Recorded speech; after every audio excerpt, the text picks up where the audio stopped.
खबर शामिल करते हैं बहावलपुर से हमारे ब्यूरो चीफ मजीद आबिद की रिपोर्ट के मुताबिक Bahawalpur district police officer Asad Sarfaraz Khan के अहकामात थाना अब्बास नगर पुलिस की कामयाब कार्रवाई 50 लाख रुपए मालियत से ज्यादा का चोरी और डकैती शुदा माल बरामद। डीपी असद सरफराज खान ने थाना अब्बास नगर में चोरी की बढ़ती हुई वारदातें कंट्रोल करने के अहकाम जारी किए।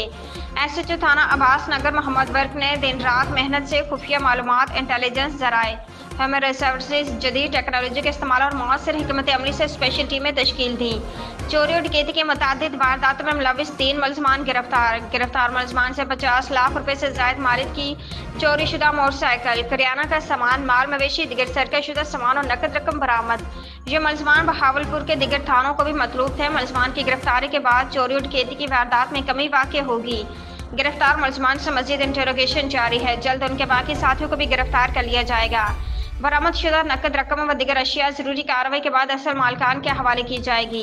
इलाका मुकीनों ने मुलजमान की गिरफ्तारियों पर थाना अब्बास नगर पुलिस का शुक्रिया अदा किया। शहर के जान माल का तहफ़्फ़ुज़ हमारी अवलिन जिम्मेदारी है। जुराम पेश अफराद किसी रायत के मुस्तहिक नहीं। ऐसे जुराम पेश अनासिर को कानून के मुताबिक मंतकी अंजाम तक पहुँचाया जाएगा। DPO असद सरफराज खान। इस कामयाब कार्रवाई पर DPO ने थाना अब्बास नगर पुलिस को शाबाश दी।